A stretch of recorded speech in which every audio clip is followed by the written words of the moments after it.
Welcome to this Living the Legacy ceremony of our great leader, one of the sons of the great soil. It is true that we have lost one of the bright lights of world history, but today we are also here to celebrate his life, because it is true that what you do for yourself is gone when you are gone, but what you do for others will remain as a legacy. So we're here to celebrate the legacy of a man. When you read in 2 Chronicles chapter 16 verse 9, you will discover the children of Israel were in a situation like this. It was a difficult chapter. It was a rough chapter. It was a chapter feeling kinga, matata, muile gate. But in that context, we get a verse of encouragement that the eyes of the Lord run to and fro, back and forth, here and there, up and down, looking for people whose heart he can strengthen. I believe today, in the palace of heaven, Nelson Mandela is looking at us and he's praying to God Almighty to say, strengthen them. I know they're going through a difficult chapter, a chapter of loss, but today we're also here to celebrate the life of a man. So I pray that God will shalom us, that God will shalom us, and that God will shalom us, that God will lift us up, that God will attach his blessings upon our lives, and that God will give us peace. So to get us started, we are going to all stand up as we sing the national anthem that we officially sang when Dr. Nelson Mandela was our first elected black president. I'm going to ask the Soweto Gospel Choir to lead us into that song.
Viva Spirit of Madiba, viva!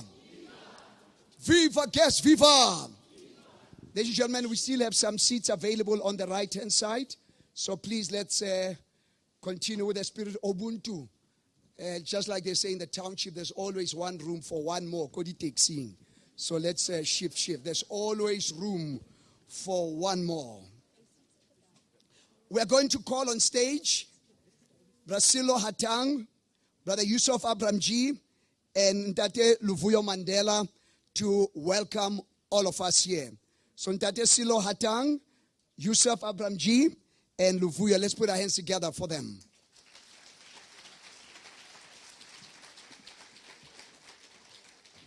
Thank you very much, Master of Ceremonies. I think it's true to say that, when you have an event like this one, we could choose to be in a very somber mood and just not even be funny about Madiba's life. But I went to the street yesterday, and I was moved by what I saw. People are celebrating a life well lived, and they don't even have time for serious speeches. That's why I think today should be very comical as well, because the person we hear about would be sad if we were sad. So I think before I start, I just wanted to remind us of the family of Ntate baby Jake Matlala. I think it would be sad for Madiba if we forgot that family and concentrated on our pain, because he believed that the pain of others was as much his pain. So I'd like to dedicate today not only to Madiba, but also to baby Jake Matlala and all other families who lost their loved ones this week. As Madiba noted, and I'd like to quote him when he said, "The death of a gifted veteran is always a tragic affair." And we have that in baby Jake Matlala. I was thinking, what do I say to you in words of welcome? And I thought maybe I shouldn't be the one who speaks, but rather that I should quote Madiba on this subject of death and mortality, and let him be the one who reassures us that he is in a good space, that he is in the space that he knew he was going to for a long time. And I'd like to, from this point on, just quote Madiba, if you allow me. His first quote says, "What counts in life is not the mere fact that we have lived. It is what difference we have made to the lives of others that will determine the significance of the life we lead." Close quote. Second one is the death of a human being, whatever may be his station in life, is always a sad and painful affair. That of a noted public figure brings not only grief and mourning to his family and friends, but very often entails implications of a wider nature. Close quote. And he says again, "Death is a frightful disaster, no matter what the cause and age of the person affected." Close quote. He continues, he says, "Death is something inevitable. When a man has done what he considers to be his duty to his people and his country, he can rest in peace.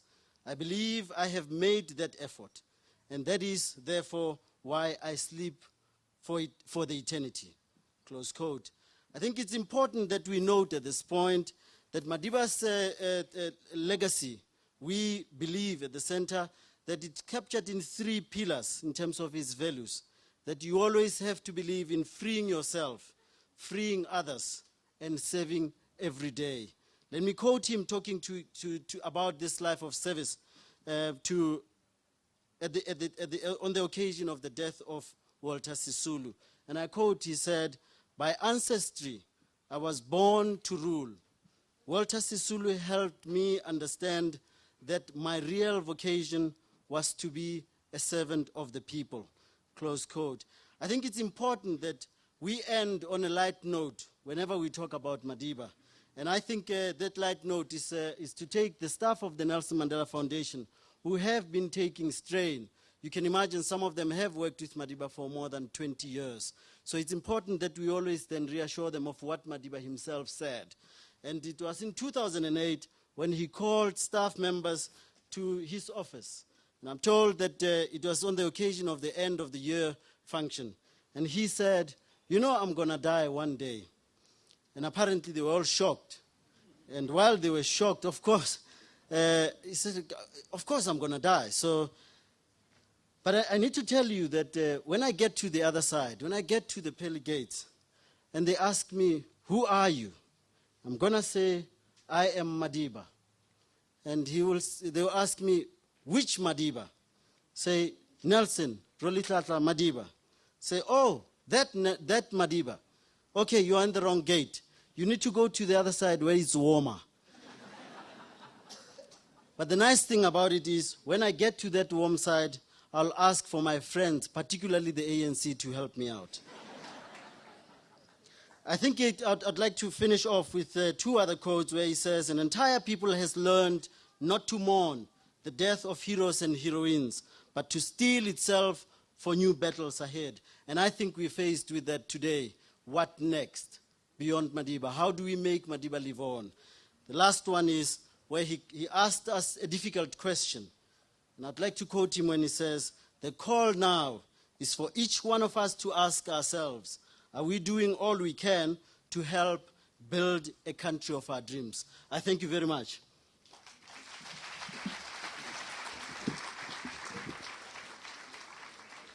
Fellow South Africans, today is a day of national prayer, a day of remembrance. On behalf of the Nelson Mandela Foundation, the Nelson Mandela Center of Memory, Lead South Africa, we extend a very warm word of welcome to you to this very special occasion as we remember Tata, our hero, our legend, our healer, our international icon, our father.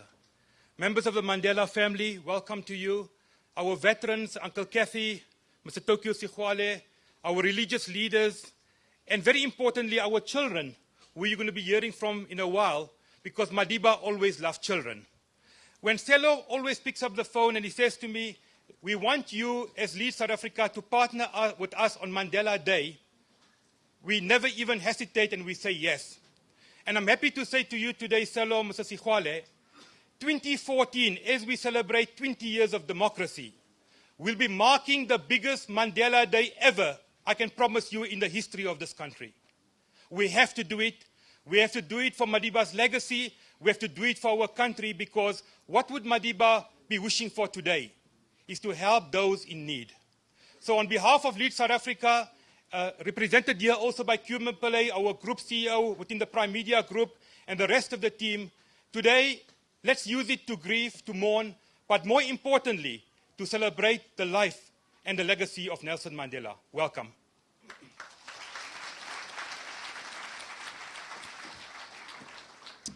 Molweni. I'm standing here on behalf of my family to thank you all for being here this morning, and also to thank everyone who's been present at the various vigils that have been happening around the country, around Johannesburg, around the world. Thank you for your support.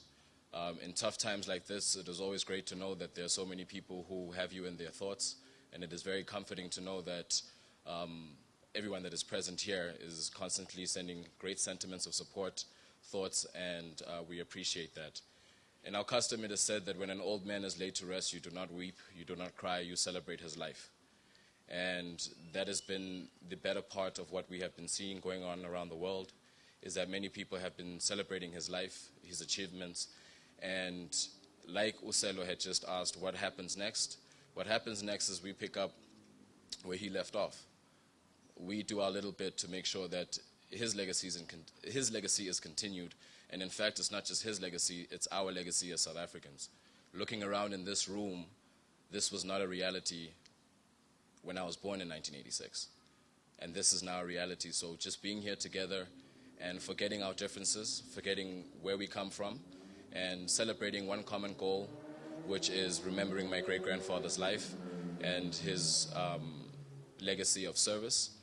And if we continue as we have been doing over this past week, which is forgetting all the little problems and making sure that we take care of the bigger goal and keeping in mind and insight the bigger picture, we are well into the way of carrying his legacy into the future. So with that, on behalf of my family, I would like to say thank you very much for taking the time out of your days, the time out of your lives, and forgetting your problems, at least for the next the next week to follow, and the few days that have just gone past, and joining us in celebration of his life. Yes, we are in mourning, but what is most important is to celebrate his life, as he was an elder that had lived his life to the fullest. And with that said, thank you very much, and thank you to the organizers of today, the Center of Memory, Lead South Africa, and the Soweto Gospel Choir, which always does well to make sure that every event is a joyous event. With that, thank you very much, Program Director, and as is always said in many gatherings, all protocol observed. Thank you.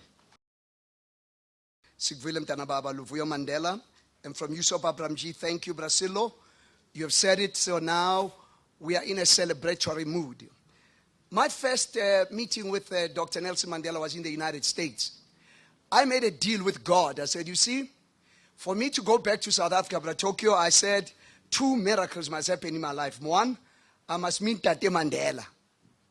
Not only in South Africa, in America. You must make things impossible, because God specializes in impossible things, you know. So 1990, I get a phone call from the comrade in Washington, D.C. But hey, Molapo, segunjalo. Say, what do you mean segunjalo? I mean, we are all comrades. But hey, itama lizwayele. Something, what do you mean itama? To cut a long story short, that was my first encounter with Dr. Nelson Mandela. In his own style, the way he walked, you know, I always, particularly to the young people, always encourage young people, walk like Mandela. You don't have I just like this. No. Lemgonya used to walk with style. Even when he sneezed, he used to sneeze professionally. Like, that's style. I know this younger generation, we hope that today, as you celebrate the way he walked, the way he talked. Baba Luvuyo, thank you so much, Baba, for sharing your granddad with us. And Abramjee, thank you so much, sir. Short notice how LeadSA continue to lead, because leaders make things happen. Brazil, thank you so very much. The second time I met with him, we were with Mama Nkosazana Zuma. We had an event in Mofokeng. It was World Health Day. The idea was, as a president, the helicopter comes, you know, protocol, security. Tata Mandela, he is a security nightmare. The first thing he lands, he goes to these thousands of people shaking their hands. We spent 30 minutes. Afterwards, instead of meeting the dignitaries, he wants to go to the kitchen. We say, oh, man, kitchen, Baba, abantu bamile. He says, is there food here? Yeah, there is food. He says, well, if I'm going to eat, I've got to thank the people who have cooked for me to eat. That's the kind of Mandela that we're talking about. Thank you so much. And also have my friend all the way from the local government in Nigeria, Deacon Hatang. Stand up, the people see you from Nigeria. Let's give him one wonderful round of applause. Thank you. Today is the National Day of Prayer. So we are going to call on stage Dr. Mathole Motshekga, the National Interfaith Council, a member, to come in. Oh, he's not there. Okay. Is Brazil here? Okay, still on the way. Okay, I'm going to call my grootman, Dr. Wesley Mabuza. He's the chairperson of Culture, Religion, and Linguistic Rights of Communities. He's a grootman of mine, a Methodist pastor, but he will then be able to introduce all the religious leaders. And please, if we can maintain the focus and the prayer, so that, again, we want to thank God for this wonderful day that the Lord has made, and the Bible says we need to rejoice and be glad in it. For the life of this wonderful man that God has blessed us with, who is watching us from the portals of heaven, Dr. Wesley Mabuza.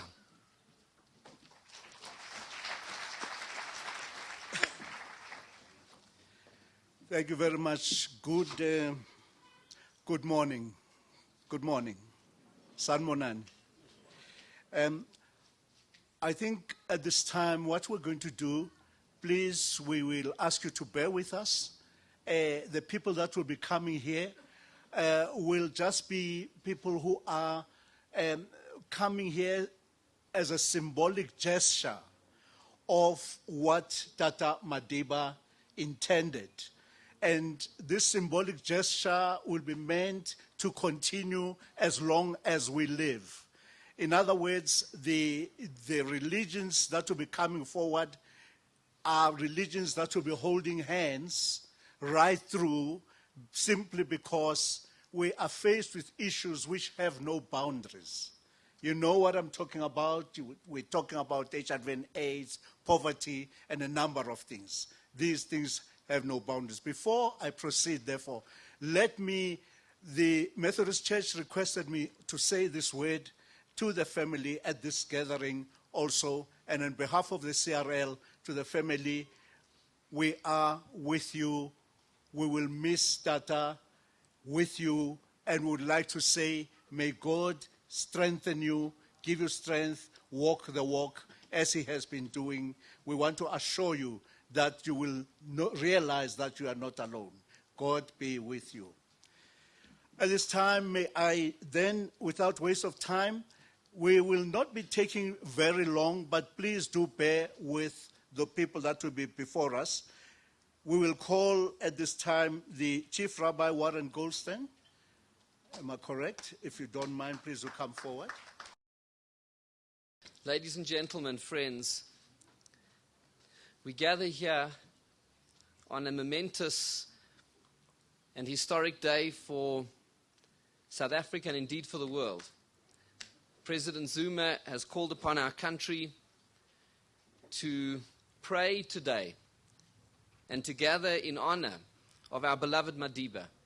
And so there are services taking place across the length and breadth of South Africa, in our churches, mosques, synagogues, temples, right across all faith groups, in a tremendous symbol of unity, unity in diversity, the South African dream, right across our country, and that is the greatest tribute that we can pay to Madiba.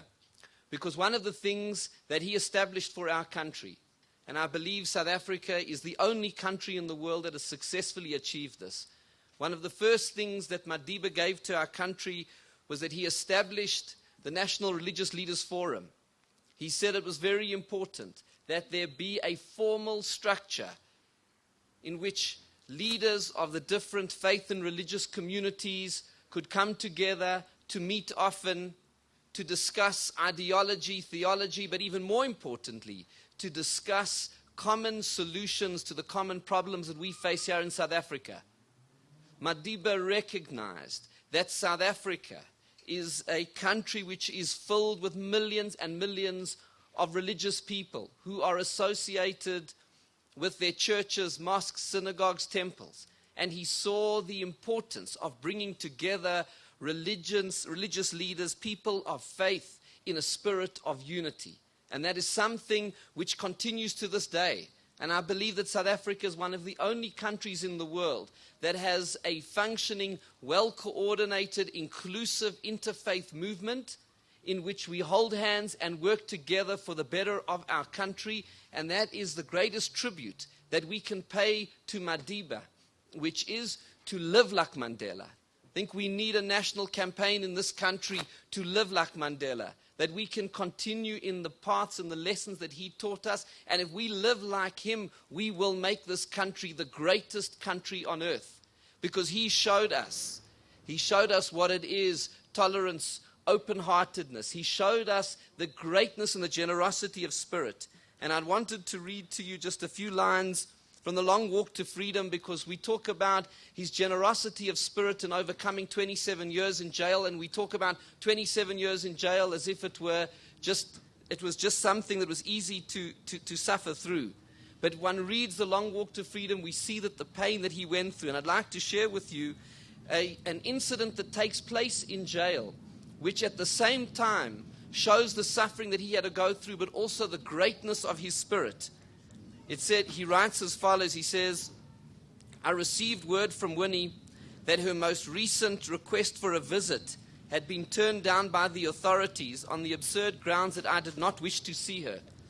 I immediately made an appointment with Lieutenant Prince, who was then head of prison, to lodge a protest.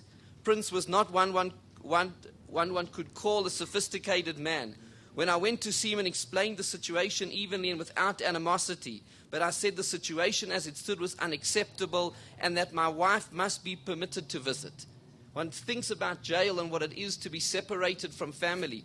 There are so many scenes in the book which really are so distressing to read, because one reads about the fact that he couldn't meet his children. There was prison regulations that children under the age of 16 were not allowed.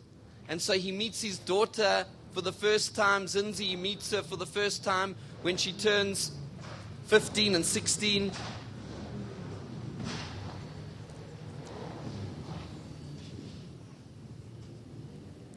And the pain of not...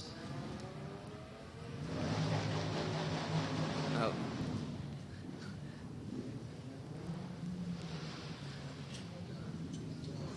I guess they're paying tribute. I'll let them pay tribute.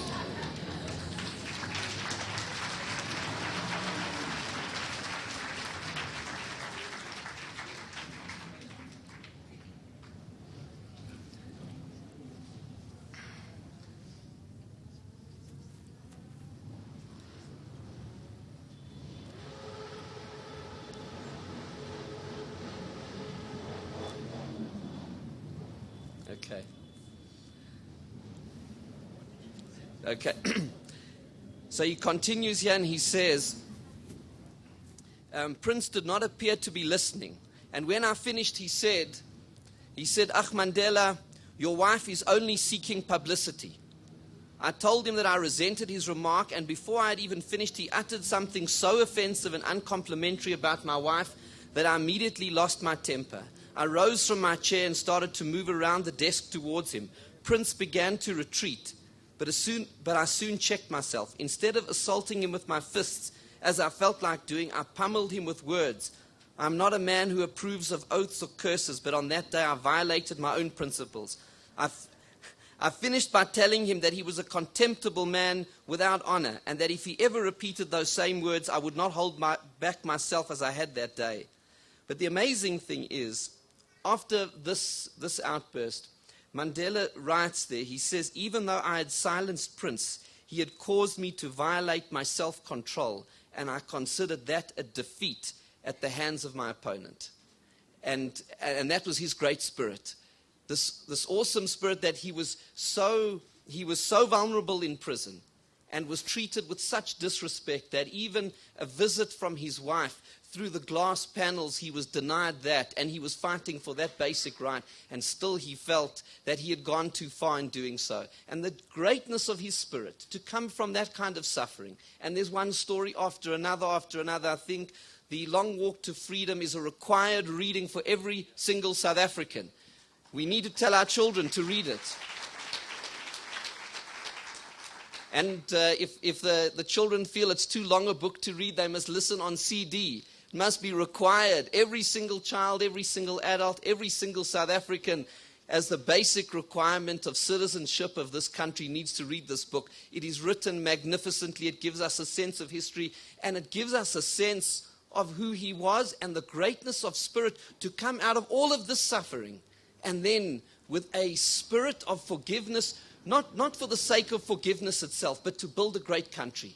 He was prepared to sacrifice everything, and the final sacrifice that he made was the sacrifice of taking vengeance and seeking justice so that we could rebuild this country and have a chance to create the light to the nations that South Africa has become. And so our responsibility to Tata Madiba is to live like Mandela. We have to follow his example. We need to show the world what it is. He represents the finest parts of what it means to be a South African. And if we can live like Mandela, that will be the ultimate tribute. So as we gather as South Africans all around the country at these memorial services, let us all resolve to live like Mandela. Let us resolve to teach our children and our grandchildren about what he stood for.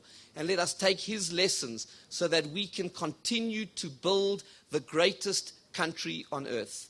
May God bless us all. May he bless Tata Madiba in heaven. May he bless his family here on earth. May he bless all of us in the incredible merit, the good deeds, the courage, the tenacity, the principles, the great character that he stood for. And may we go forward as South Africans to a glorious future based on the foundations that Tata Madiba laid for us all. God bless you and thank you. Brothers and sisters of South Africa, one of my greatest moments of this past year was at the corner of 103 and the road to Dargle, the capture site where Madiba was captured in the early 60s. And I was with a group of South African children cycling to Durban as part of a Nelson Mandela Day event. And after all these kilometers, we held hands, we formed a circle, and we sang. We sang in Hebrew, we sang in English, we sang in Sotho. And our thoughts were that even the legendary dreamer and visionary Madiba probably did not imagine on that morning, on that day, that young South Africans would be afforded the opportunity to embrace one another and to love one another and to work together, for which we thank you, Madiba, so deeply. Elokeinu v'elokei avotenu barechet toshvei Drum Africa, roshea v'yoatzeha. Our God and God of our fathers, we invoke thy mercy upon the people of our country, its leaders and advisors.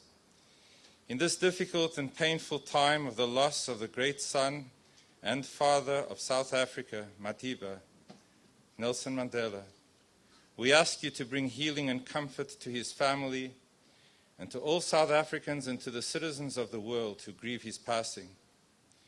Put into our hearts a spirit of harmony and peace, unity and brotherhood, sacrifice and duty, integrity and vision, so that we might continue the long walk to freedom that he inspired and began. Teach us to rise above pettiness and small-minded divisiveness that foster fear and enmity and hate. Help us to lift our sights and to realize a better world filled with the goodness and kindness, compassion and brotherhood. We humbly give thanks to you, our Lord, for giving us the gift of Nelson Mandela. We are grateful for his heroic and selfless leadership of South Africa in guiding our country to freedom and democracy. We are grateful for his courage and dignity in adversity, and for his mighty power of forgiveness which helped unite and create this great nation. Kala sheiri ulevavi, tzur levavi vechelki elokim leolam. My flesh and my heart might fail, but God is the strength of my heart and my portion forever. V'yashov he'afar al haaretz kasher haya, v'haruach tashuv el ha'elokim asher netana, and the dust returns to the earth as it was, but the spirit returns to God who gave it. We beseech you, O Lord God, to bless the people of our miracle rainbow nation and to inspire our hearts to live up to the majestic legacy of Nelson Mandela. May this be thy will, and let us say Amen. Modi mori bokawena, modi mori bokawe, modi mori bokawena, modi mori bokawena, tochle, tochle, tochle, Tien sweki wena modi modi mo ribokawe tochle tochle tochle tien sweki wena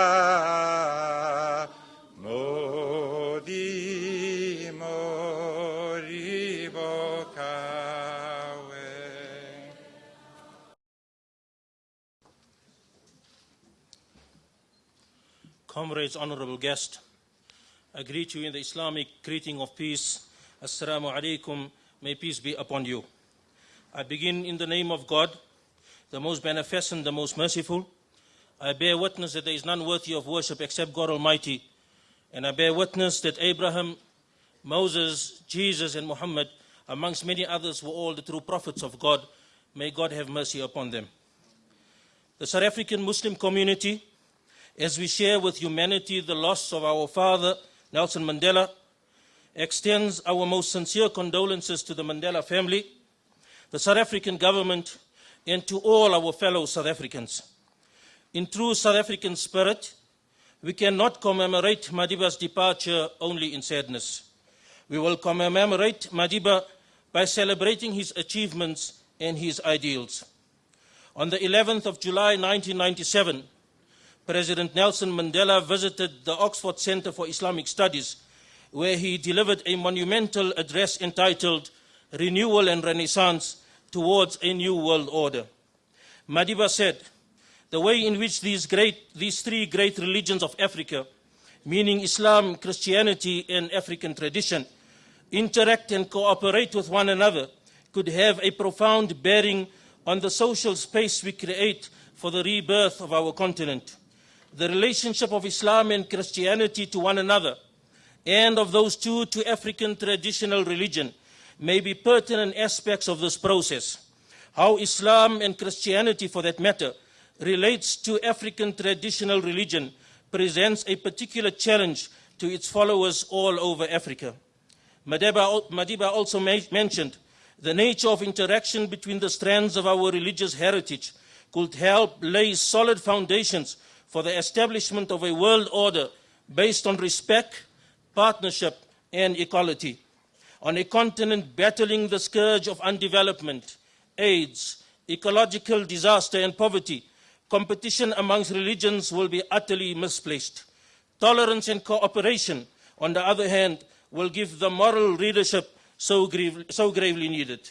The above illustrates Madiba's philosophy and vision for the role of religion, or rather the responsibility that religion has towards the development of our continent and its role in establishing and maintaining peace, security, and promoting reconciliation and social cohesion. Madiba here also lays the foundation for a new philosophy that sees religion consciously introspecting and then reversing and undoing the damage it had caused in the continent over centuries, while actively using the core components of its inherent humanism and compassion to heal and develop the continent. Madiba clearly views religion as a potential partner in the program of globalization, a partner that can provide a balance and check to the pure materialistic intent of globalization.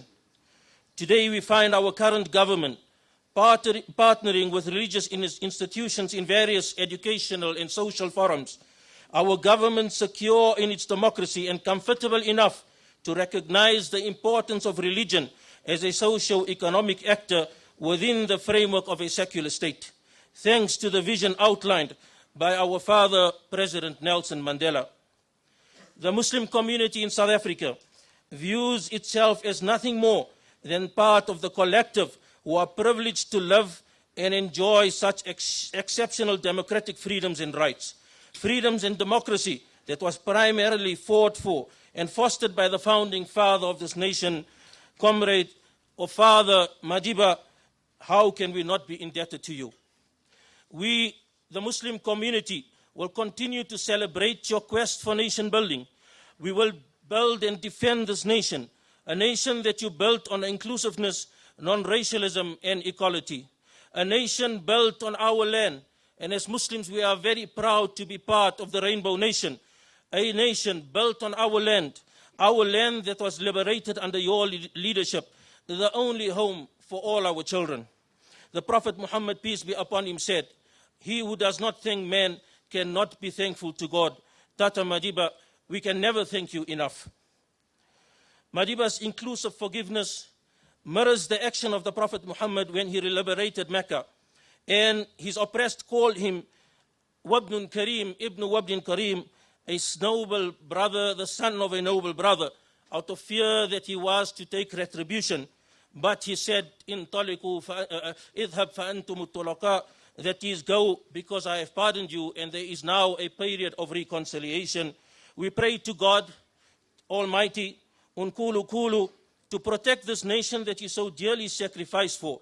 We pray that those who come after you pay tribute to you by continuing to build in the shadow of your ideals while spreading the light of your vision, and deliver peace to humanity for as long and as far as the sun shines. We pray, Kosi Sikeleli Africa. From the Hindu faith. Good morning, ladies and gentlemen, members of the bereaved Nelson Mandela family.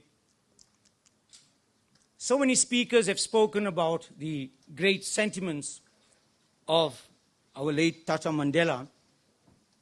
Amongst Hindu people, we've given Mandela the name Mahatma. Maha means great, or of such huge significance that the limited capacity of a human mind cannot comprehend. Atma means the consciousness that is able to touch every single person in the universe. So when they named or called him Mahatma Mandela in India, it was given with the full understanding that this soul, limited by a physical body, had the great capacity to touch the hearts and souls of every being, not through what he said, like so many people quoted, but more important, but what he did. He truly taught religions that the only religion in the world is the religion of love. That irrespective of how we worship, how we attempt to reach this transcendent reality, the only real form of godliness is how we treat each other. There are so many examples in his lifetime, so that his message has become his life. if we want to learn what he's given us, all of us have to just go through his experiences to learn the lessons. For us, so many wonderful things have been learned. For me, he taught me one great word, forgive. But he taught me forgive was for giving. Similarly, not to forget, because forgetting was for getting. So we learn not to get things, because ingratitude is a grievous sin. When we are unable to connect with all the previous masters of knowledge, we are unable to utilize that knowledge that comes to us. His passing away taught us the miserable condition of the human condition. Its ephemeral nature, its perishable nature. At the same time, taught us about the eternity of the human spirit. The eternal soul that will go on living, the spirit of oneness, tolerance, forgiveness, forbearance, perseverance, all the wonderful adjectives that you could learn. He also taught us that life is a continuous solution to problems. That when there is no problems, there is no life. So throughout our existence, we attempt to solve the problems that comes day by day. My message from our Hindu brothers and sisters is that the eternal nature of existence should give us inspiration. Inspiration truly means to be in spirit with that person which inspires. So we should learn from Tata Mandela all the beautiful ideals, all the beautiful things that make us truly human. To be born like a human being doesn't make us human. It is to develop the finer, refined qualities of a human being that makes us truly human. Today, I would like us all to reflect on his wonderful ideals, and we'll say a prayer that would bring peace to the heavens, peace on earth, but more important, peace in each one of us, because what we do not have, we cannot give to anyone. First,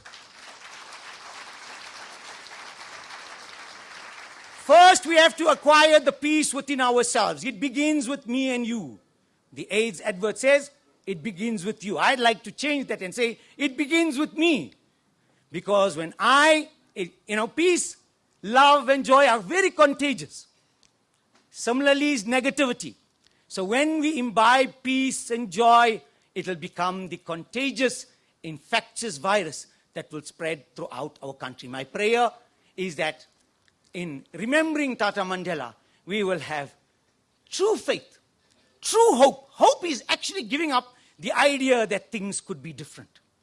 We need to accept the reality that we exist in a multicultural democracy and pray that the strength and the foundation that Mandela has built, we will build the greatest structure on that.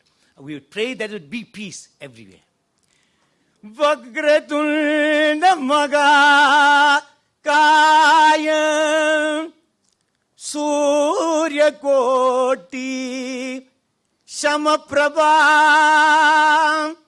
nirvignam guru me deva satya sai baba e namo namagam om shanti shanti shanti. May peace be on all of us.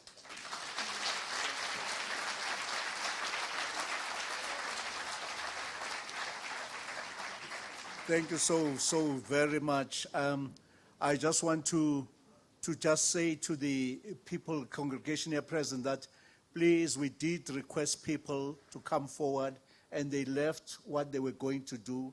And so we do try, whilst we're limited by time, but we still have to understand that they came to give the best that they could. I just want to request that at this present moment, we are going to have a representative, Tate Mofokeng, from the African traditional religion. If you remember, he appears last, mainly because it was difficult to get hold of him now. But I just want to say, just to remind us all, that if it was not for African, Ntate, if it was not for African traditional religion, we would have cooked all the missionaries. But because African traditional religion's philosophy is Ubuntu, we had to accept it. Over to you, sir.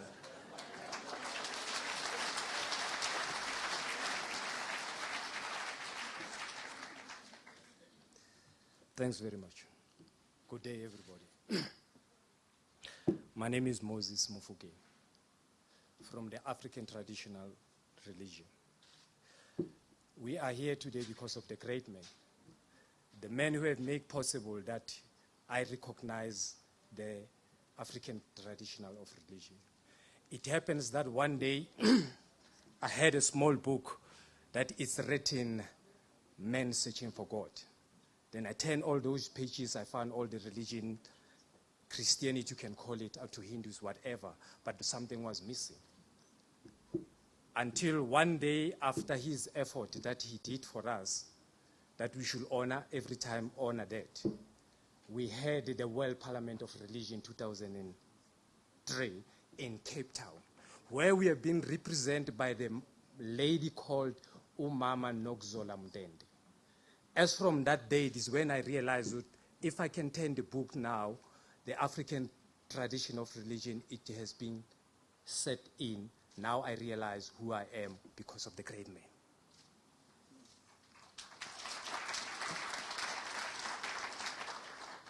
Because of what he has just tried to show us, from where he was born in Vezo, and make sure that in 22 years he moved to Joburg, particularly Alexander, and he started all the repercussions that we've seen today. It was the main thing that he was asking himself, that if God can help him just to fulfill his objective, and of course he did. Even if along the way he have tried to mention that while I'm right in the middle, should anything happen that can stop me, I'm prepared to die for it. But I'm so happy that today we are all here, and as a Rainbow Nation that he wished, and the other people that he went with, that I cannot quote, but who were around him from the Rivonia Tunnel until where we are. It was only not all those people, but until our neighboring countries that I cannot mention, that have helped this, what this guy was fighting for, what this great man was fighting for, to be successful. But at the end of the day, the final thing, it was to say, all the people must live in harmony and peace. So I think this is what we should do, that after he's passed on, we shouldn't just cry, but because of, they said, in the world of spirituality, so in the world of physicality, that pain cannot last forever. So we should make sure that together we work to make sure that we live to his legacy, that the only thing that can make his soul to rest in peace. Because the other thing that maybe, there are a lot of things people have just said, but the other thing that I think I can emphasize, it was the thing that he made sure that if you are a leader, make sure that don't look for the power of, look for the power of love, not the love of power.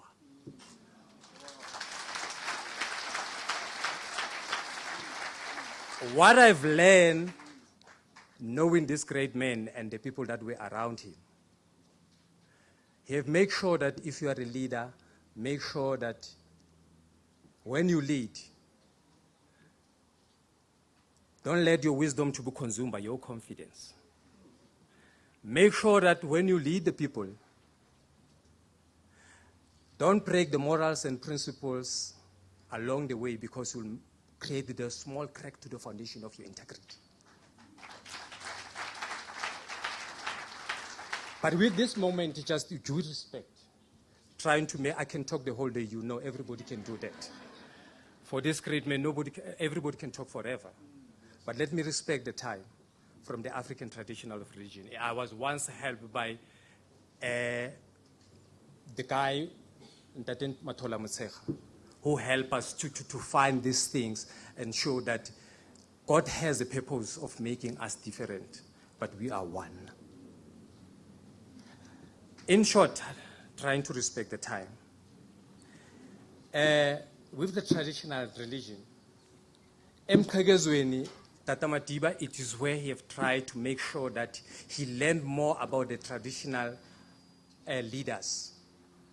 I can name Mushweshwe, I can name Shaik, I can name, there are a lot of them, Mantatisi, Skukun, and all those things. That was the time at Mkhegezweni, before he left to Ekunu to come to Joburg, make sure that when he comes here, he knows about the history of all those people. And that is why I still thanks Mama Nogzola Mdende and make sure that he represents us to make sure that today there is a recognition of the African tradition of religion. I think, let me not go far, but as the person that I cannot say, I don't know how to put it, but you know, he is the man that if we can follow what he was wishing, the world can live in harmony.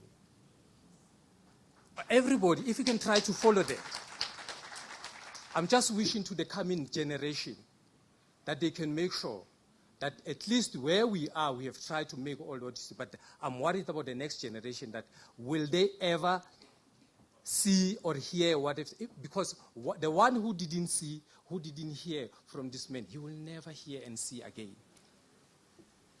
But I'm saying from the Almighty, Mudimo Lesedi wa Rammoloki, Mudimuri atladima roba, diata roba kilo ko rushoela, diata tseu di jwalo di pule masea, di letsa bopa lesia le tshwana le namvezo hore be re tshware ka jeno. Re re ho wena Modimo Lesedi wa Rammoloki, Modimo motjha rapela wa gale o rapelle o motjhajere mojare wa ditshitso tsa batho, Modimo Lesedi wa Rammoloki. Tata metsi o tse dikeledi o ntšhafatsa ditšhaba di tswang ho wena mmopong di tla gutlela ho wena meahong. Jwale ka se ho etsahetse a gutlela meahong a yo bona bothambo bo Sisulu and kaofela ba bang. Re tjho jwalo re re tsamaya ka khotso robala ka khotso lala ngoqolo. Na phambili lokho kwenzayo lipili sotlo sietsa re khotso lesedi le khanya pula nala kamaku.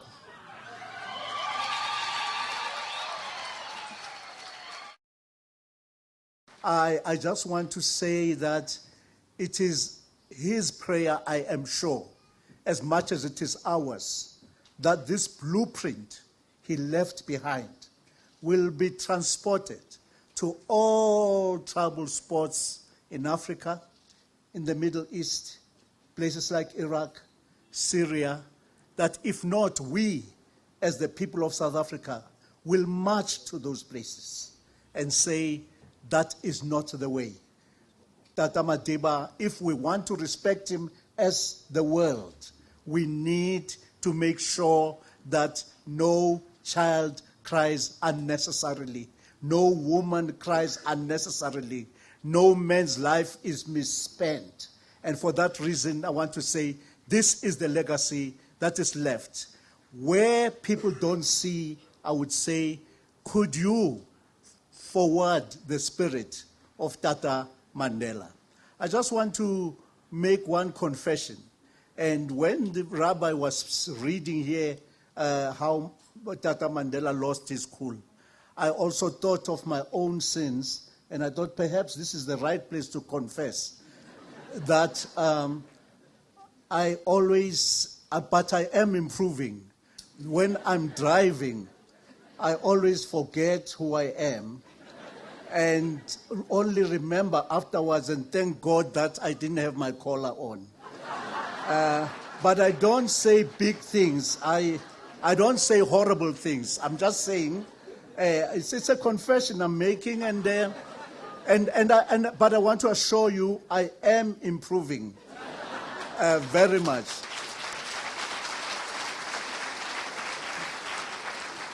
Just the last thing, please, in future, when we've been asked that time is of the essence, don't applaud. Because those of us who are here, once we applaud, I want to go on and on and on. As I give over to Tata Motshekga, Tata Motshekga will then hand over to our erstwhile program director. Program director, I come from Karaism, which is the religion of light, because we believe that Tata Nelson Mandela was the light that came to enlighten us. But I'm representing the National Interfaith Council of South Africa, which consolidated the work that Tata Mandela did. We are saying that we learned one very important thing from Tata Mandela, namely to listen, learn from those who came before, and preserve their legacy for the common good of humanity. Nelson Mandela himself did exactly that. He took from the likes of Dovid, who foresaw in 1892 that Africa will be free, be spiritual, humane, caring, and prosperous. The founders of the African National Congress rooted their moral vision in this belief of Dovid. But more important, the founders of this glorious movement of Nelson Mandela rooted their moral vision in the African redemption or liberation philosophy embodied in Psalm 68, verse 31. It is not surprising that at the formation of the ANC in 1912, Seme said that that was the beginning of the realization of the promise that God made to Africa, namely that princesses would come out of Egypt and Ethiopia would stretch her hands towards God. But one other great thing that Mandela taught us was that there are different paths to God, and no path is superior to another, and no path should seek to replace another. And he therefore said that African religion is no longer a superstition, it must be respected as such. He went on to highlight the tenet of African religion, which is Ubuntu. And it is that tenet of this religion that caused Zacchaeus Mahabane in 1921 to say that the recovery of the humanity of African people is a prerequisite for the recovery of the humanity of all South Africans. It is for that reason that Nelson Mandela said to us that African liberation, as Ntate Sisulu described it, was not only about the liberation of the dehumanized and oppressed Africans, but also the liberation of the oppressor. So the struggle that Nelson Mandela waged was for the liberation of both the oppressor and the oppressed. That's why non-racialism became the cornerstone of his philosophy.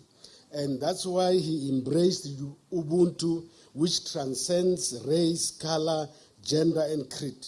Now, what then, therefore, remains that should divide us as South Africans when we have a common philosophy that Nelson Mandela not only embodied and lived by, but left to us as a legacy through which we can work for the common good of all South Africans, and the world, including both black and white.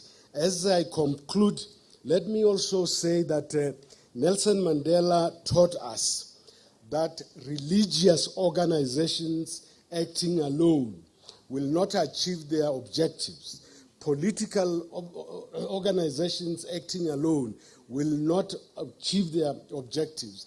He said we need the unity of purpose and collaboration between government and religious bodies. But he did not leave it there. He called all religious bodies in 1997. From that emanated the National Religious Leaders Forum, and then he launched the Moral Regeneration Movement, again bringing everybody together, and President Zuma came up with the National Interfaith Leaders Council. So the NRF and NILC came together under President Jacob Zuma to consolidate the work of Nelson Mandela under the organization called National Interfaith Council of South Africa, which I'm proud to represent. Now, I'm saying, and I want to thank the presiding bishop of the Methodist Church, who said to me this morning that actually Nelson Mandela has given us a fresh start. And that fresh start lies in the fact that today in South Africa, we are able to come together as different denominations, including African religion, including traditional healers, and worship under the same roof. And if we can do that, what is there left in the world that can defeat the achievement of the unity in purpose and unity of this country as envisaged by Mandela, a unity that does not know race, class, and gender? I think we should say to Tata Madiba, if you believe and I believe, and together we pray, Holy Spirit just come down, and Africa will be safe. I was taught to bring religion in politics by Ntate. When he came from prison, I became his deputy. He taught us a song when we thought that we were politicians, and he taught us to sing, so okay,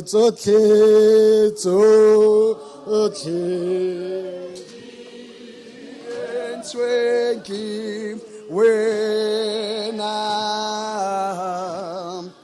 Modimo Reboka Chule Sayoni. Amen. Sayoni. I asked Dr. Nelson Mandela one day, I said, sir, what is one thing you can tell us, the future leaders? He said something powerful, and some of you know I've used it many times.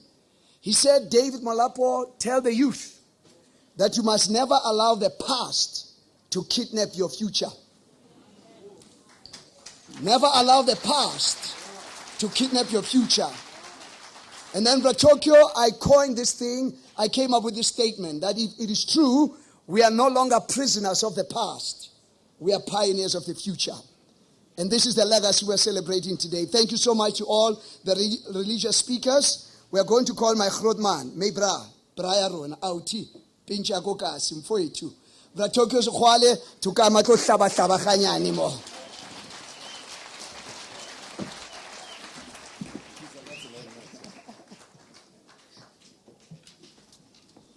That's how you introduce Tsotis.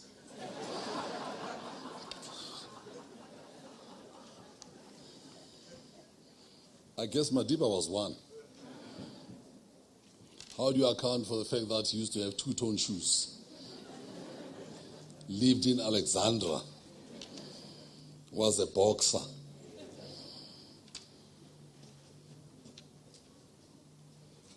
And got arrested.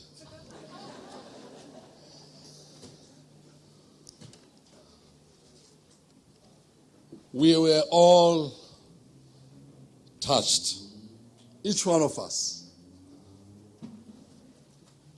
by the death. We grieve together, while at the same time understanding that 95 years of a life well lived should be a celebration. My father is 95, he's still alive. We're just holding our fingers crossed. At 75, ask yourself, where are the children who were born in 1918 with Madiba? Some never made it one day. Some never made it more than a month. for that child to have made it this far, 95, it is indeed a life well lived, worth of celebration. We can't be sad today. It is. This being Sunday, and I'm happy I'm included amongst the priests. I know it is unusual. From Monday to Saturday, I am Tokyo Safari. Thank you for calling me that. But Monday to Saturday. But on Sunday, I'm actually Gabriel, a beautiful name that I got from my parents. It has not been used because Tokyo became a nom de guerre, a nom de plume as well. So today, I'm heavenly. And I'm going to borrow 3 words from the scriptures, this being a Sunday, Professor Habib.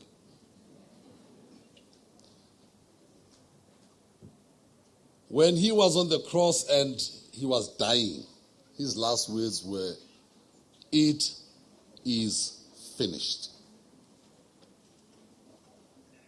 He did not say, "I am finished." It is finished. That was Jesus Christ. Madiba, we can say of him as well today, it is finished. His task, his mission is done. Now it is left on us, upon us to take it forward. Our nation still requires so many things to be done, so many connections. I want to remind you of a story which he told a week after we came out of jail. That time the country was tottering on the brink, you all know. And he told a story of a village which was haunted by ghosts. And ghosts also today tend to want to visit our country. There are lots of problems we must admit. There are lots of difficulties which need still to be resolved. Madiba said of the ghosts, once upon a time,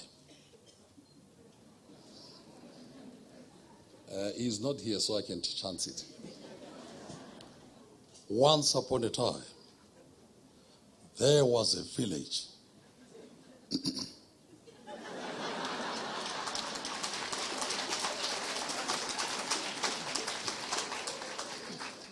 We have to balance this thing. That's Mandela. 27 years, I did a discount, 15 years. How did you survive? Humor. That man, Madiba, can put, and I told Cosby, he can put Cosby to shame. That's how we kept alive. Humor. A critical medicine that is required when you are dealing with intractable issues. Otherwise, you can be serious to death. Not this man. Once upon a time, there was a village haunted by ghosts. And one particular family took a decision. Let us trek. They packed all their belongings on the back of a wagon. All the old people. And they decided to trek, slowly going out of the village. At the village gate, there was an old man sitting who raised his head and asked a question. Where are you going? Before the family could reply, an answer came from amongst their belongings. We are trekking. Those were the ghosts.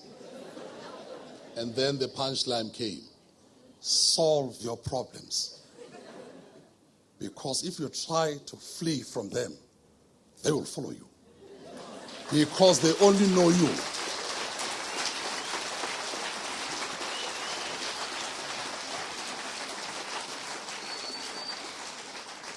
Now, announcing,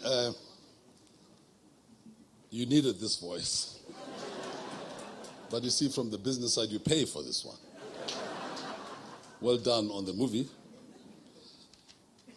Comrade Kathy, I spoke in that sense about Madiba out of respect. Because the prophet today has got his lips sealed. And soon his body will be in the ground. The question arises, where do the disciples of this prophet stand today? He cannot speak for himself. Therefore, are we prepared to step forward and speak for Nelson Mandela's values, his principles, when they are attacked, when he can no longer speak in any part of the world? Mandela stands for democracy, for freedom, for non-racialism, the cornerstone. When I asked him, of all these united, non-racial, non-sexist South Africa, prosperous, which is key? He says it is non-racialism. Because if you break this nation, your prosperity goes out of the window. When the prophet's lips are now sealed and his body is about to go into the ground, who speaks for him? Which disciple steps forward and says, when things are going wrong in any part of the world, on freedom, on democracy, on human rights, on social justice, if things go wrong, where do you stand? Will you step forward and speak for him now that he remains silent? That is the test. He once said, because we had all of us different occasions to discuss both publicly and privately with Madiba. To me, at one stage, when people ask you your view about any matter in society, they should not turn to the wind to find your answer. Where does Kathrada stand? Where does Mathole stand? And then somebody says, if you want the answer to that, ask the wind. Because they will move with the wind. Take a stand. And that's where Madiba comes in. The courage of his convictions. What is the single most critical example that we learn from his method? The example of his method. Or you can say, philosophically, the method of his example. No person in history has done what Madiba did. Not as far as I know. If somebody knows, stand up and testify. Where prisoner 46664, and that's why we're here today, was able to transcend, cross the boundaries, sitting in prison for 25 years at the time. Did the unthinkable, Kathy, without consulting you or us, without consulting Oliver. Read the book when Oliver asked him, what are you doing? At the time when he had decided to engage our adversaries, our opponents, the enemy at the time. Madiba did the unthinkable. Where prisoners stood up, realizing, reading the moment and the signs accurately, the times, and said to the authorities, the jailers, you have lost your moral authority. The sanctions are biting. The armed struggle is rising. The country is being rendered ungovernable and apartheid unworkable. Your own soldiers are forming an organization called the End Conscription Campaign. A number of its leaders are here. You cannot govern the country anymore. You only have your military might left. And keeping me here with others for all these years has not solved your problem. So prisoner 46664 stood up and faced the enemy without consultation. What a risk. Because what if you could have misread the situation? You would have ended up. And in liberation politics, we can be very harsh. One mistake in those discussions, Nelson Mandela might have emerged as sellout. But the leader is able to, and that's what leadership and the courage of leadership is about. Read the situation accurately. And he faced not de Klerk but P.W. Botha and said, I think you should surrender. Fast forward, Mandela is in solving intractable social problems. At that time, our country was falling apart. And Armageddon was here. The bloodbath was coming. Because that's all they have, including nuclear-tipped missiles. That's all that they had remaining. He said they will drown us in blood. His method was to take a white flag, unthinkable, never been done anywhere in history. Approach the enemy whose fists were tied and force that white flag in the enemy's hand, because all that is left is the embarrassment of surrender. That is the difference between bloodbath and what was happening at the time. Held the enemy's elbow and helped the enemy raise the white flag. That is the method of Nelson Mandela. The example that we derive from that action is that it takes leadership, it takes courage. Nobody in history has ever done that. But he proceeded to appoint his former jailer-in-chief, Mr. de Klerk, as his own deputy in the first national cabinet of the first government of liberated South Africa. If you still want the touchstone of what this leadership is about and what non-racialism is about in this country, the Mandela way, read that example. Prisoner 4664, appointing as his deputy his former jailer-in-chief. Both were invited to receive the Nobel Prize. But Mandela, and I said to him, you deserve this alone. Many people protested. I was one of those. Don't be smart today. And I said, but you can't. You're not equal to de Klerk. Gandhi got it alone. Lutuli. Name all the people in the world. You deserve it alone. In fact, it deserves you. You can't receive it with Mr. de Klerk. After all, he says, we are in discussions with them. We've got to bring him through. I said, but Madiba, even the Nobel Prize, we argued. In the end, Madiba convinced us about the correctness of that step to convince the entire world, not our people. That's not what that medal was about. Because some people are asking, Hintoni le medal le? What is this medal? The Nobel Peace Prize was not about convincing South Africans. He was dealing here with Patong, with Bisho on all those things and saying to people, throw your weapons into the sea. But abroad, to the skeptical world, which was represented at that time in South Africa by war correspondents because people thought it was gone. He went out to prove to the world that the example of his method, or the method of his example, when he says we're committed to reconciliation and peace, is meaningful, is real. That's why he took his deputy and said to de Klerk, stand with me.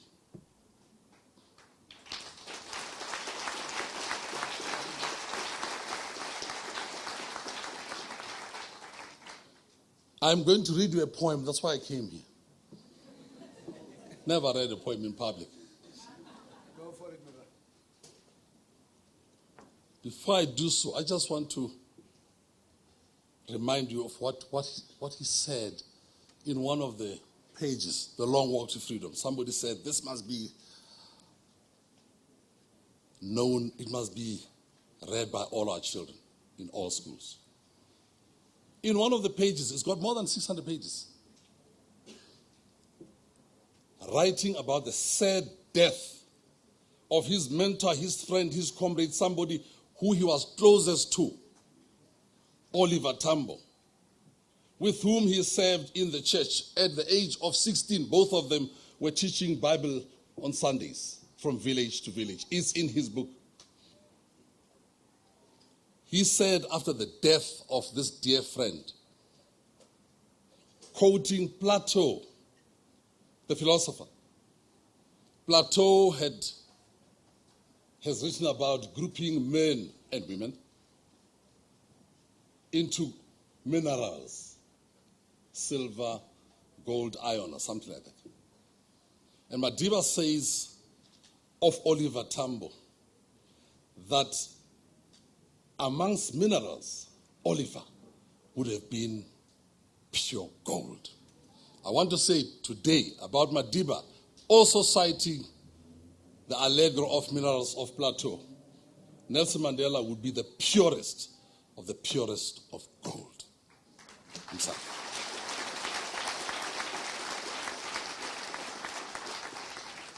His method is that of dialogue, of solving a country's or society's most intractable problems through the weapon of talking, engaging. That's what, as a trustee here, welcome to this house, that's what this Center of Memory has been established for. To create space for people to solve their problems, both in South Africa and in the world. Two Syrians can come here and discuss in the privacy and security of the facilities provided by the foundation about their problems. Madiba said we should maintain this center of memory at this foundation. Maintain it to provide space for people who don't talk to one another. They come here to talk. People who are no longer prepared to listen to one another. People who don't look at one another anymore. We bring them here to talk. That's what the job of Sello is about. To learn from that example, the solution to be found through the tool of dialogue. Not that our country was sorted out by dialogue. We had war. Madiba is a soldier. He was a commander-in-chief of his people. At the time when it was taken, a decision to engage in warfare, they chose him first. Of course, he had a past. He had a history.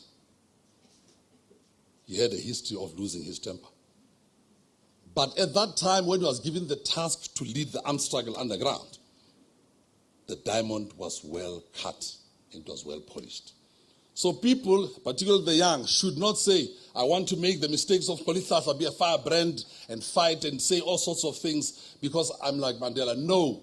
Make your own new mistakes learning from after Mandela, not his mistakes when he was still 40 or in the 40s. You are free to come into this foundation, to research on the materials which are here, to interact with the staff, to learn about Mandelaism, so that you can solve your own problems. The ghosts, if they are not attended to, because they only know you, your ghost will always follow you.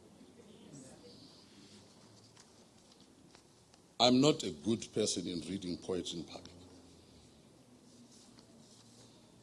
But my words about Madiba says the following.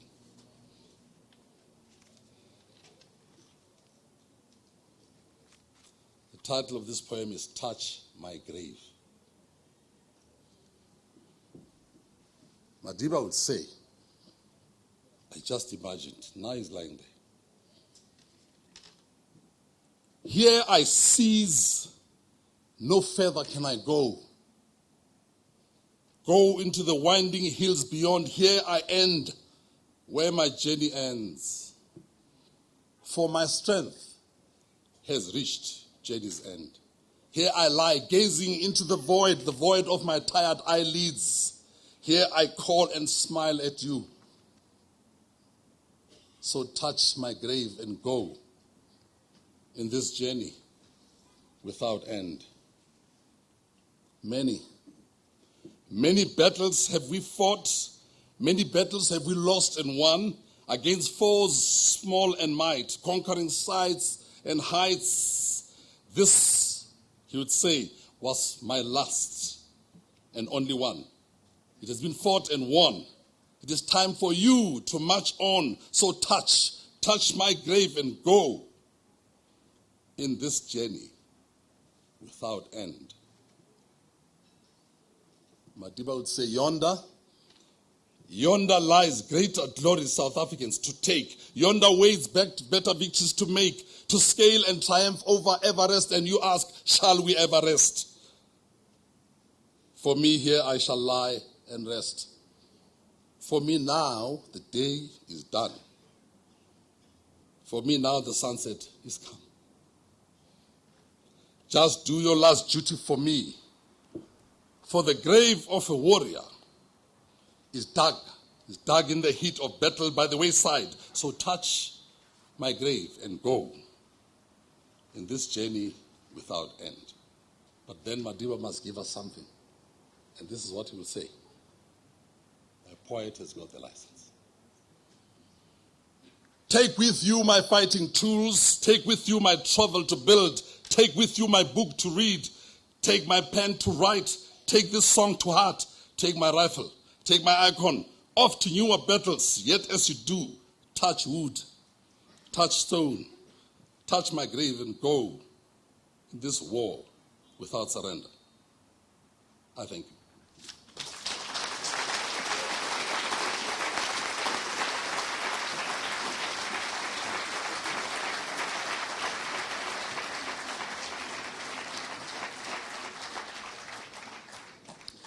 Chief, thank you, sir. There's life after politics, my brother. Thank you for reminding us of the ghost. But thank you also for challenging us, because Brazil, we're the leadership bankrupts in this country. One day I interviewed Babu Mandela. He said something about the next generation. And I think I remember the opening caption on our TV program was that we can never depart until we impart. And one of the men who's trying to do that is a gentleman by the name of Anand Singh. I'm actually taller than him. You'll see when he comes up here. I'm a little bit here. Chief, we are proud of you. In your own little way, you are continuing the legacy of Nelson Mandela. Unfortunately, if we can be short and sweet, because Abramjee, we can get kids to say something before we close. Right? Yeah. In 23 minutes, the rain is going to be here. Okay. So let's be sure that Brother Anand comes in before Brasilo closes. With your permission, I'd like for us to hear the last words from the kids, and then Brasilo will shut it down. Is that okay? Brother Anand, please come in, brother. And once again, please, if you have not seen the movie, for every voice, there's an invoice, you know. So make sure you give Brother Choke a job, my brother. Who's taller? Who's taller? Thank you very much. What Madiba did teach me is that whatever your height is, whatever you have, it doesn't matter. It's who you are. So, and look at that that monitor there, and you can see Madiba watching over all the speakers, and I'm sure he's thinking, all the time that these speakers have spent with us, did I impart to them enough, and did they do well? I think he's also thinking, did they keep to time? Because as we heard, he's always a stickler for time. But I'm very honored to perpetuate Madiba's legacy, that he chose me to be the custodian of the rights to this amazing story, Long Walk to Freedom. It's taken a long while, but with that responsibility came huge tension, because trying to tell his life into a 2.5-hour film was really the big challenge, because he's had such an epic and grand life. But we finally got there. I was able to show him footage from the film at the end of last year when we finished shooting. He was very supportive of it, and he was also very amusing, because, as you've heard about his humor, he got to a scene that I showed him of the older Madiba in the Madiba shirt with the actor playing him, Idris Elba, and he pointed to it and he says, "Is that me?" And he started to smile. And of course, you know Madiba's sense of humor. And I showed him these prosthetics that the actor had to spend 5 hours before that and put it all on. And he says, "Very good." And I told Idris Elba about that, because he has never met Madiba, because he felt that he wanted to do this in a certain way. And for those of you who have seen the film, have seen how amazing he is. But he was very honored that Madiba said that. But I think you've heard from many eloquent speakers here, far more eloquent than I am, about Madiba and his journey. But I think for us, the spirit of what Madiba has been, and that he has touched all of us in some way, people of South Africa, people of the world. We just flew back from London yesterday, having been there with Zinzi and Zinani, and we went to South Africa House, and the outpouring of love and compassion and joy at the same time is universal. And I think it's going to continue to grow. I think certainly for us as South Africans, and we were being in London, we just felt we had to come home. We had to be here. We had to be here with Madiba. But I think as we honor him, we should learn from his book that he always tried, and in his leadership, to use his platform for the less fortunate people, the children through the Children's Fund, HIV AIDS victims through 46664, and so many other initiatives which were amazing. And I think leadership today, and I'm not talking only about political leadership, I think generally he is a role model in so many ways, and we should take from that book. And I think, again, it's so important that, as he has said, he is like every man, like you and I. He's got weaknesses and he's got strengths, but he made choices, and he made choices that we should be inspired by. But I think, most importantly, we should use that to make ourselves better. Learn from him, learn from that model. So, Nelson Hodishlashla, Dali Bonga Mandela, we will miss you. Thank you.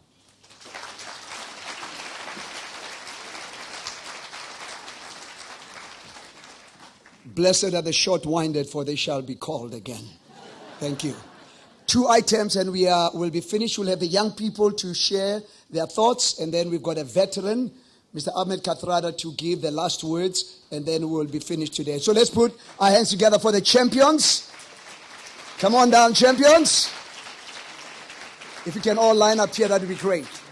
Sure, okay. Okay, you're a tall brother, man. Yes. Yeah. Go ahead, guys. School you out, just the name, school, and then let's go for it. All right. Morning, ladies and gentlemen. Or afternoon, rather. What's the morning? I'm sorry, I'm terrible at morning, afternoon. Anyway, my name is Dean Bunce. I'm from Red Hill High School in Johannesburg. Do you remember me? These are the words of Nelson Mandela, said without a hint of humor upon meeting Gary Player for the second time. This was not an isolated incident either. Similar anecdotes of his humility are surprisingly common, considering his stature. The answer is, of course, a universal and resounding yes. We cannot forget him, for he is ubiquitous in our nation. Mandela was the first politician whose name I learned. By the age of 3, I had been told that he was our president and that he loved me, as he was the father of our nation. As I grew older, I came to understand who exactly he was and what he fought for. I learned what my country would have been like without him, and those who fought alongside him, and my gratitude and feelings towards him continued to grow. I was born in 1995 into a democratic South Africa, a South Africa that I can be proud of, a South Africa where humanity is more important than race, and a South Africa that has been given the most powerful gift of all, hope. Mandela is the symbol of our democracy. His spirit is synonymous with the best possible version of our country. He is idolized worldwide for facing bitter oppression and turning the isolated apartheid South Africa into the rainbow nation that we have and love today. It is therefore our responsibility to keep his spirit alive and embody the qualities that made Madiba an international icon: forgiveness, unity, love, and humility. As a member of the South African youth, the generation that holds the future of our country, I know that it is crucial that we remember not only Madiba, but also those who fought for South Africa's freedom, and look to honor them with our actions. South Africans have the most incredible ability to unite. Here we stand, after losing the father of our nation, and we must stand united, not only today to mourn the passing and celebrate the life of a South African who genuinely changed the world, but also moving forward to continue to build our nation in the spirit of the principles on which it was founded. Rest in peace, Tata Madiba. Hamba kahle.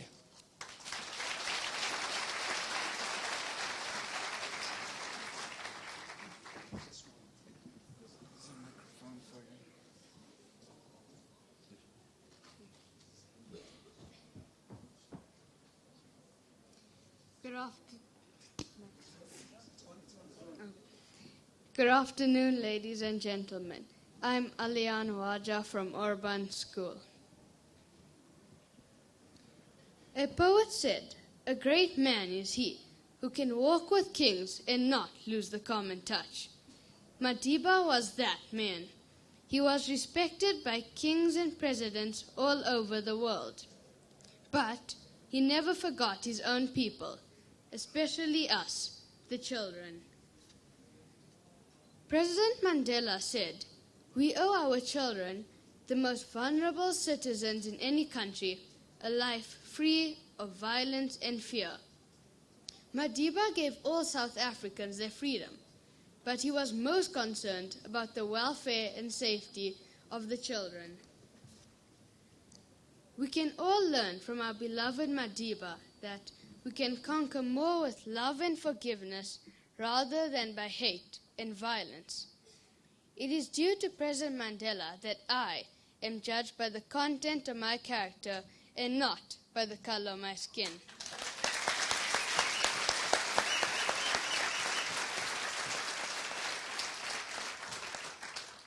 I want to say thank you, Tata Mandela, for standing up and making a difference.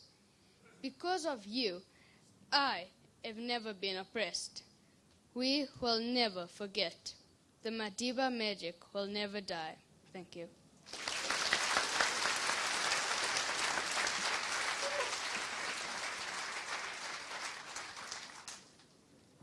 Sambonani, Dumela, Abusheni, Lumela. Namaste. Assalamu alaikum wa rahmatullahi wa barakatuh, ladies and gentlemen. My name is Halima Diallo and I'm from Johannesburg Muslim School. I fight to hold back the tears as my heart is aching with everybody else in the world due to the unfortunate passing of a great human being. A great human being indeed. If it was not for this human being, I would not even be here today. I am honored to be standing here before you in memory of Nelson Mandela, the father of our nation.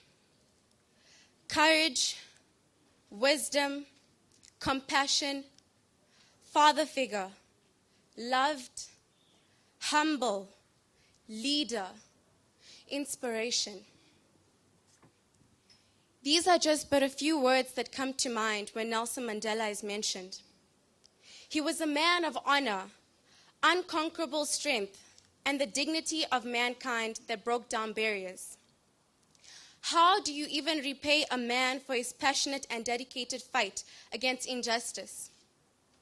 This amazing man spent decades fighting for freedom and equality.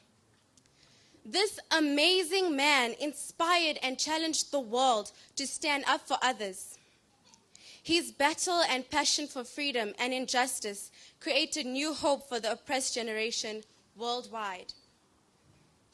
Tata Madiba was the thread that kept the fabric of humanity together. My father, Madiba, was a fighter. Nelson Mandela's fist stood for the fight for his people, the fight to conquer hate with love, and the fight for equality for all. Through his leadership, he guided the world into a new light. Black and white, young and old, developing, developed, north and south. Despite the huge difference, all these factors stood as one for a change. Through his knowledge, grace, and spirit, He replaced racism with the rights of all humankind to be free and equal. He is not only the father of a democratic nation, he is the democratic symbol. Tata Madiba's famous words to the world were, "If I had my time over, I would do the same again. So would any man who dares call himself a man." What inspires me the most about this quote? The fact that Tata Madiba replaced revenge with forgiveness. This truly is an instrumental way of living. I respect his true essence as well as his upheld values. This is what it truly means to love his nation. We should all take note of this, implement it into our daily lives, and practice what we preach. We should actively strive to be the image of Tata Madiba set forth. Tata Madiba once said, "Do not judge me by my success.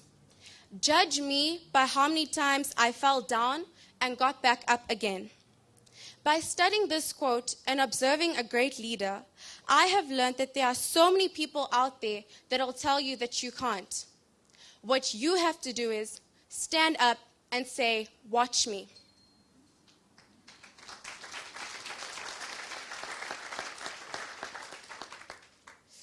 An embodiment of true greatness, compassionate, defiant, and inspirational. He left his footprints in the hearts of all. We celebrate you, we thank you. Even though the world has lost one of its best people, his Madiba magic-filled legacy will live for eternity. Thank you.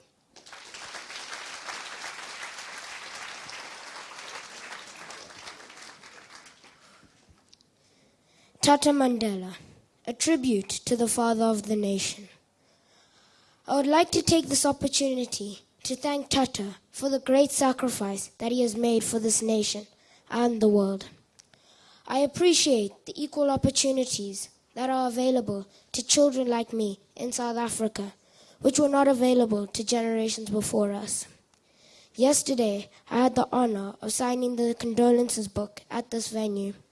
After visiting his office and taking a tour of the exhibition on Tata Madiba's life, which gave a great glimpse into his life. Today, more so than ever, I remain in awe of how much he has achieved in his life, his courageousness in the face of adversity, and his selflessness. Rest in peace, Tata. May we all continue to live the legacy.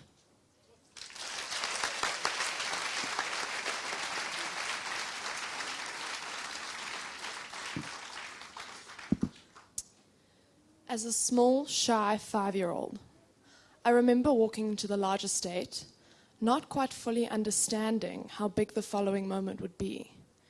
The pressing urgency for me to understand the legacy I was approaching was completely lost on me.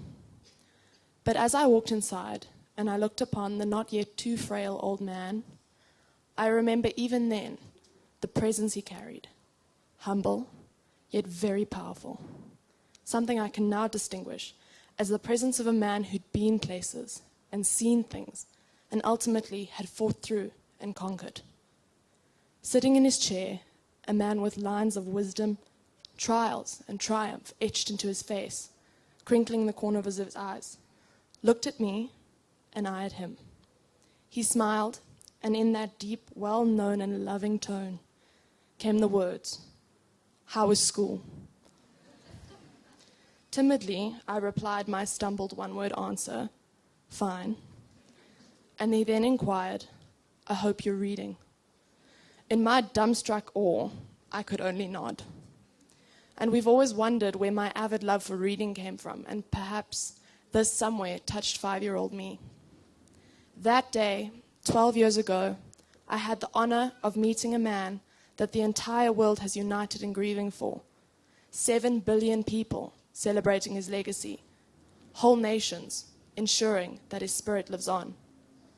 Nelson Mandela made a difference to the lives of many, for me, both directly and indirectly. My first proper friend, my best friend, was black. And for many, that has been a new concept. But for the born-free generations, it's something we're lucky enough to take for granted. The trials and tribulations are many, a list that has touched the world and the hearts of millions. Tata, you fought for us those many years ago. You stood up for your beliefs. You dedicated your life to creating a democratic country that's free and fair for all. You exemplified the type of leadership we should all look to take notes from. You always left the world a better place in those that you touched. And for that, we are ever in your debt. Nelson Mandela, may you forever rest in peace. 95 years of life, yet an everlasting legacy. A healer, a leader, a legend. Rest in peace, Tata. The world will never have another like you.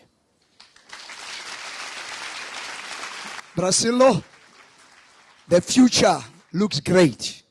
Shaya Tata Mandela, Shaya! The future looks great. Trustee Tokyo, the future looks great.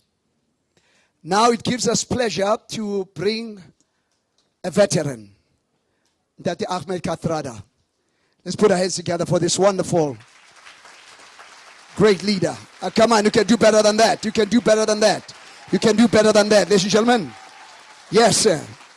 Yes, sir. Come on, you can do better than that. Thank you.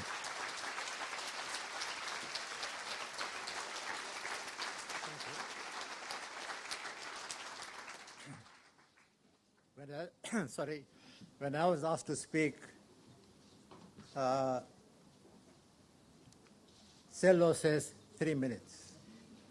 But I said, in which order am I speaking? He said, no, you're speaking first. I said, no, Tokyo must come first. Because Tokyo will never stick to the time that he's given. So 26 years of deprivation of freedom of speech. I can also try to make up. Because Tokyo only served 15 years. And I was deprived for 26 years. Anyway, I think we should remember exactly when Madiba became president. It was not in May 94. It was the night that Chris Hani died, was killed. The country was in turmoil. MK people like Tokyo and others, if Madiba didn't come onto the television, we would have seen bloodshed like never before. Madiba flew from the Transkei to speak to the nation because the rulers of the time, President de Klerk and them, could do nothing. And Madiba's words were, I'm not quoting him exactly, he said, a foreigner from Poland came to South Africa.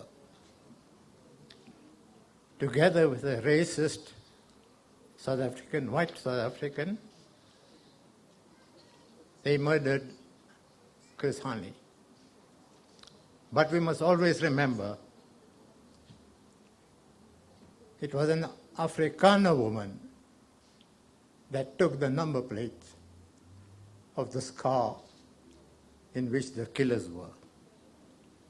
And it was the Afrikaner woman that brought this man to justice who's still sitting in prison. I want to remember Madiba as a politician who can laugh at himself, because politicians don't do that in a hurry. I was present in the audience when he spoke to, soon after he came out of prison, when he related the story of a little child he met in the Transkei. And children, of course, are very inquisitive. And this little girl started asking him questions. How old are you? And Madiba, with his patience, explains. I hear you were in jail. Why were you in jail? Madiba explains. How long were you in jail? And Madiba explains. Eventually, this little kid was frustrated. And she said, "You're just a stupid old man." That's a politician who could laugh at himself. Now, I'm not going to speak much more. I just want to quote a little from a tribute that I had written. Just a small quote. It's addressed to Madiba after his death. "One of your very important qualities that stands out is your self-confidence and absence of pettiness. An important example of this is your attitude towards opposition parties. They are not enemies, but political rivals. We could work together on issues that would be in accord with our basic aim of developing our time and resources towards the upliftment of the needy. An obvious and most important example was when all political parties, including the Nationalist Party, were invited to the Congress of the People of 1955. It is for these qualities that in your illness and health, you once more unite a huge diversity of people in the goodwill, good wishes, and prayers of the people of our country, and indeed of the entire world. In these qualities, you continue to bring unity to a world so often torn apart by intolerance, by discrimination, by injustice, by the violence of poverty, and by fear and mistrust. Your power to inspire and bring out the good in people grows with each year that passes. I believe that it is an incomparable gift given at immeasurable personal cost that will continue to cast a bright light in a world often beset by uncertainty and complex moral choices, both nationally and individually. A lodestar for leaders of substance and courage. Indeed, your strength lies in your ability to reflect on your experience with honest and open eyes, to see where you may have made misjudgments, and to adapt to changing circumstances. Your openness to change and to the collective guidance of the broadest collective of colleagues has fueled the bright star of your leadership and reach of your influence. I'll stop there. Thank you very, very much. Bye-bye.